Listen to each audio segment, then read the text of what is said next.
साथियों, जब आप और हम देश के लोकसभा चुनावों में बिजी थे, उसी समय पर दुनिया में एक और घटना घटी थी जिससे हमने संसदीय प्रणाली अपनाई। उस देश में भी चुनाव का बिगुल बज चुका था, लेकिन क्या करें, आपकी और हमारी चर्चा में वो जगह ही नहीं बना पाया।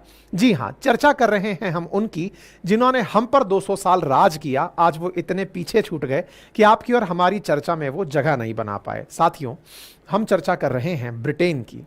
ब्रिटेन में जिस समय आप मेरा ये सेशन सुन रहे हैं, संभवतया उस समय तक ऋषि सुनक अपने पद से इस्तीफा दे चुके होंगे, क्योंकि वहां पर हुए आम चुनावों में, जनरल इलेक्शंस में ऋषि सुनक हार चुके हैं। और हारे हुए ऋषि सुनक के स्थान पर अब लेबर पार्टी के नेता प्रधानमंत्री पद पर आने जा रहे हैं। एक लंबे समय से कंजर्वेटिव पार्टीज का चला आ रहा शासन खत्म होने जा रहा है। टोरी एमपीज का शासन खत्म होने जा रहा है।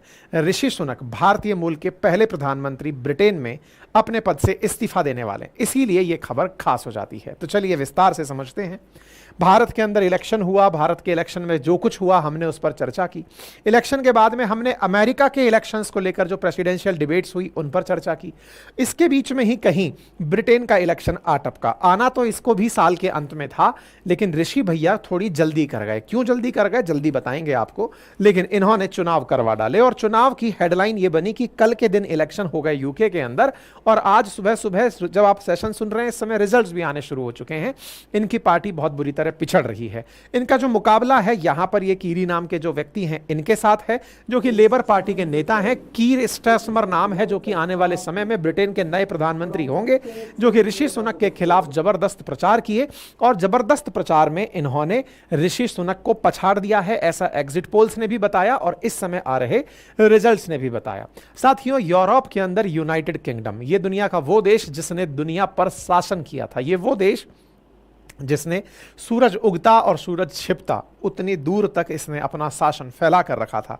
आज इसी पर शासन के लिए चुनाव हुआ है और इस पर शासन का चुनाव आखिरी बार 2019 में हुआ था। 5 साल के लोकतांत्रिक चुनाव का इस बार चुनाव दिसंबर 2024 में प्रस्तावित था।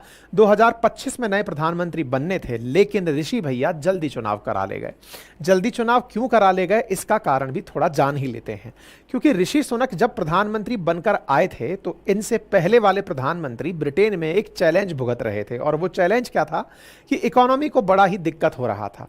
ऋषि भैया इस चीज में काफी कुछ करने में कामयाब हुए, महंगाई को कंट्रोल में ला दिए। जो महंगाई जब ऋषि भैया आए थे तब 11% के आसपास चल रही थी, उसको आप लाकर 2.5% के आसपास छोड़ दिए। ब्रिटिशर्स खुश थे कि ऋषि सुनक ने बहुत अच्छा काम किया है, और ऋषि सुनक को भी यही लगा कि लोगों में मोमेंटम है कि हमने बहुत अच्छा काम किया है, तो क्यों ना इसका लाभ उठा लिया जाए।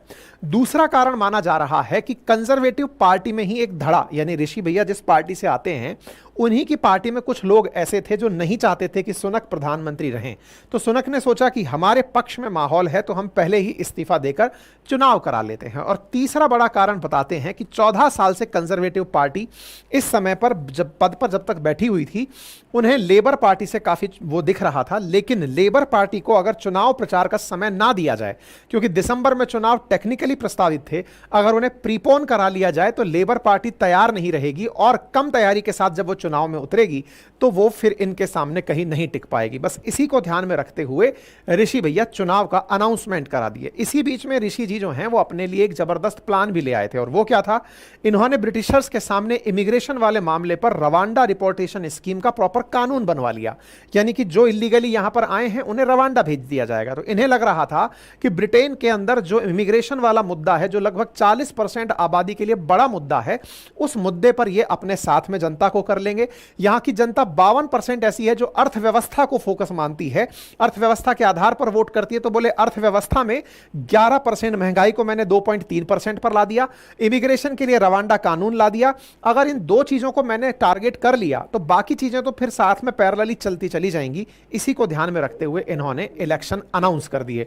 इलेक्शन अनाउंस हुए, पिछले महीने इन्होंने सभा को डिसॉल्व कर दिया। डिसॉल्व करके यहां पर चुनाव के अंदर उतर गए और लेबर पार्टी को कहा कि आ जाओ मैदान में, देखते हैं। लेकिन लेबर पार्टी ने गजब तरीके से अपने चुनाव प्रचार को संभाल लिया। इसका बड़ा कारण क्या था कि ऋषि सुनक जिस पार्टी से हैं उस पार्टी के एमपी ऋषि का साथ छोड़ दिए। 78 टोरी एमपी कंजर्वेटिव पार्टी के एमपी को कहा जाता है, इन्होंने अपने पदों से इस्तीफा दे दिया पहले ही।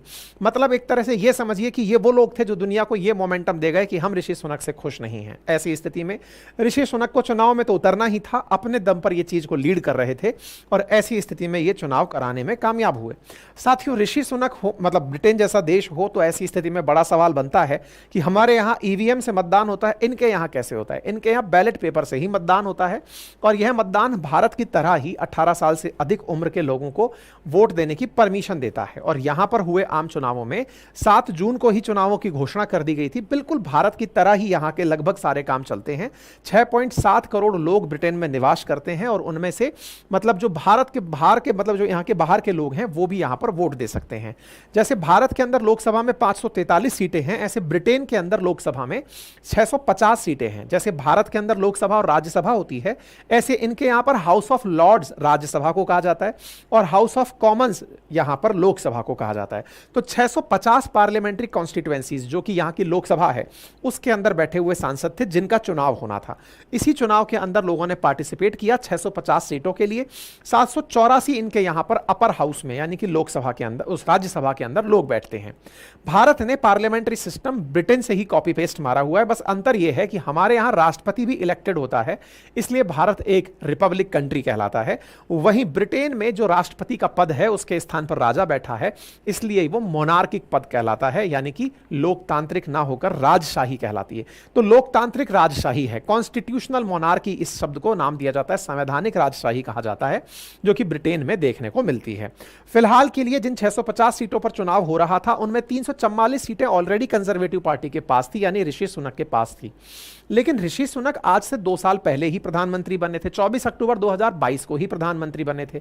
तो ऐसी स्थिति में इनसे पहले जो प्रधानमंत्री थे, बोरिस जॉनसन हो फिर चाहे वो लिज ट्रस हों, उन दोनों के खिलाफ सेंटीमेंट था जिसके चलते प्रधानमंत्री पद पर ऋषि सुनक आए थे। ऋषि सुनक आए, चुनाव कराए, चुनाव के अंदर नतीजे अब तक आ चुके होंगे कि ये पद से हार चुके हैं। लेकिन फिर भी आप जानकारी में और कुछ जानकारी प्राप्त कर लें कि यूके में जो चुनाव है वो पोस्टल बैलेट और बैलेट के माध्यम से कंडक्ट कराया जाता है।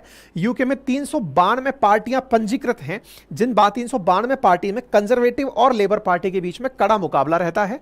अगर मैं पिछले 15 सालों से पीएम की बात बताऊं तो यहां पर कंजर्वेटिव के ही पीएम चले आ रहे हैं, लेकिन डेविड कैमरून से फिर थेरेसा मे, फिर बोरिस जॉनसन, लिज ट्रस और ऋषि सुनक, इनकी पार्टी के ये 5वें प्रधानमंत्री हैं। लंबे समय से ऋषि सुनक कंजर्वेटिव पार्टी के रूप में यहां पर बैठे हुए थे। कंजर्वेटिव पार्टी को एक प्रकार से मतलब भारत समर्थित पार्टी कह सकते हैं आप, या फिर ये कहिए कि बीजेपी की तरह माइंडसेट वाली पार्टी कह सकते हैं कि जिस तरह से बीजेपी प्रोग्रेसिव दिखाती है अपने आप को कि हम विकास को ज़्यादा ध्यान देते हैं, हम उन मुद्दों पर, एक्सट्रीम मुद्दों के ऊपर स्टैंड रखना स्पष्ट तरीके से पसंद करते हैं, कुछ इस तरह का ये अपने आप का विजन मानते हैं। तो कहते हैं कि कंजर्वेटिव पार्टी और इंडिया का बीजेपी ये लगभग एक जैसी थॉट प्रोसेस के साथ ग्रो करते हैं। तो वहाँ पर इंडिया के लोगों में मतलब मोमेंटम कंजर्वेटिव पार्टी के पक्ष में तब ज्यादा बनता है जब वो लोग भारत के समर्थन में कोई बात बोलते हैं। लेकिन ऋषि सुनक यहीं पर फेल मार गए। क्यों फेल मार गए? कि जब ये प्रधानमंत्री बनकर आए, असल में क्या है ना कि ब्रिटेन के अंदर लगभग 3.1% पॉपुलेशन, यहाँ की कुल पॉपुलेशन लगभग 6.5 करोड़ है, जहां पर लगभग 19 लाख भारतीय रहते हैं। उनमें से मतलब कि एक तरह से समझिए कि 3% पॉपुलेशन ब्रिटेन की भारतीय लोगों की है। और अगर कहा जाए तो यहूदियों के बाद में सबसे ज्यादा टैक्स देने वाली अगर कोई मतलब नस्ल है यहां पर तो वो भारतीयों की है। उनमें भी हिंदू सबसे टॉप प्रायोरिटी पर आते हैं। लंदन में सेकंड टॉप मोस्ट मतलब टैक्स पेयर्स में यहां के हिंदू आते हैं। तो अब मुद्दा यह है कि ऋषि सुनक प्रधानमंत्री तो बने, लेकिन इन्होंने भारत के पक्ष में कोई भी ऐसा फैसला नहीं लिया जिससे कि भारत के लोग जो वहां रह रहे हैं वो इनके पक्ष में मोमेंटम देख पाते। कंजर्वेटिव पार्टी के लिए केवल यह है एक बहुत बड़ा मुखौटा था कि ऋषि सुनक जो हैं वो भारतीय मूल के हैं, लेकिन इन्होंने भारत पक्ष में कुछ नहीं किया। जैसे इनसे एक्सपेक्टेड था कि ये फ्री ट्रेड एग्रीमेंट करेंगे, इनका फ्री ट्रेड एग्रीमेंट अब तक नहीं हो पाया। बोरिस जॉनसन लगे हुए हैं लगातार 5 साल से, जब ये सबसे ब्रेक्जिट किए हैं तब से इनसे उम्मीद है कि भारत के साथ मुक्त व्यापार समझौता करेंगे, ये नहीं कर पाए। ये इनके फेलियर्स में काउंट हो रहा है। इससे भारतवंशी जो वहां रह रहे हैं वो इनसे खुश नहीं थे। नंबर दूसरी जो बात थी वो ये थी कि इन्होंने वीजा के नियमों को या फिर जो भारत के मूल के लोग वहां जा रहे हैं उनके नियमों को और सख्त कर दिया। बीइंग एन इंडियन, अगर आपको भारतीय लोगों को वहां पर आने देने में सहूलियत देनी थी तो सहूलियत देने से आपके पक्ष में मोमेंटम बनता। इन्होंने उन्होंने ऐसी कोई सहूलियत नहीं दी। तो ये केवल चेहरे के लिए ही भारतीय मूल के रहे, लेकिन भारतीयों के लिए कोई ऐसा काम नहीं किया जिसकी वजह से लोग इनके समर्थन में खड़े हों। तो इनका जो मजबूत आधार था वही इनसे छिटक गया और दूसरी तरफ चला गया। हालांकि ब्रिटेन के इतिहास में लंबे समय से पार्टीज में कंजर्वेटिव और लेबर पार्टी रही हैं। ऋषि सुनक चुनाव में आए और इनके आने के बाद से अमीर और गरीब के बीच में फासला बहुत ज्यादा बढ़ गया, ऐसा लोगों का मानना है। ब्रिटेन के अंदर कुछ प्रमुख स्थान है जहां पर भारतवंशी लोग रहते हैं, जिनमें से मतलब 18 लाख के आसपास 18,64,000 भारतीय हैं। इनका नंबर मैंने आप लोगों को बता दिया है। और इन दो भारतीयों को लुभाने के लिए दोनों ही लोगों ने, कैरी स्टर्न हो या फिर ये हो, या अपने अपने लेवल पर प्रयास करते रहे हैं कि भारतीयों को अपने साथ कैसे जोड़ करके लेकर आते हैं। ठीक है, तो 2024 में इंडियंस ने ऋषि सुनक का साथ नहीं दिया और परिणाम उसके सामने है, क्योंकि अल्टीमेटली ये फ्री ट्रेड एग्रीमेंट कराने में कामयाब नहीं हुए। लेकिन अगर ये कैरी एक्सटर्न आते हैं, जो कि यहां पर कैर स्टारमर जो मतलब प्रधानमंत्री बनने वाले हैं, अगर ये प्रधानमंत्री बनकर आते हैं तो इनसे उम्मीद है कि ये फ्री ट्रेड एग्रीमेंट इंडिया के साथ जल्दी कर लेंगे, ये ऐसा माना जा रहा है। फिलहाल के लिए जब हमारा कंटेंट बन रहा था उस समय एग्जिट पोल्स चल रहे थे, उस समय पर एग्जिट पोल्स में ऋषि सुनक पिछड़ रहे थे, लेकिन जब मैं आपका सेशन लाने वाला हुआ उस समय तक ऋषि सुनक सॉरी बोल चुके थे और उन्होंने कहा कि भैया हम अपनी हार मान रहे हैं, इस टाइप से। तो फिलहाल के लिए ब्रिटेन को नया प्रधानमंत्री मिलने जा रहा है और नए प्रधानमंत्री से उम्मीद भारत को यह रहेगी, क्योंकि 15 साल बाद यहां पर कोई नई रेजीम आ रही है लेबर पार्टी की, तो देखना होगा कि वो भारत के प्रति किस तरह का भाव रखती है। उम्मीद है कि आप लोगों को यह जानकारी पसंद आई हो। और हां, इंडियन पॉलिटी, हिस्ट्री, ज्योग्राफी, इनको अगर आप पढ़ना चाहते हैं तो मेरे द्वारा मात्र 1499 में आप लोगों को अपनी पाठशाला एप्लीकेशन पर पूरे 1 साल की वैलिडिटी के साथ रिकॉर्डेड कोर्स उपलब्ध कराया जा रहा है। आप इसे एक्सेस कर सकते हैं। हमारा हैंड रिटन मटेरियल जो क्लास में पढ़ाया जाता है वो इन नोट्सों में है, जो कुछ इस प्रकार से दिखाई देता है, आप उसे भी ऑर्डर कर सकते हैं।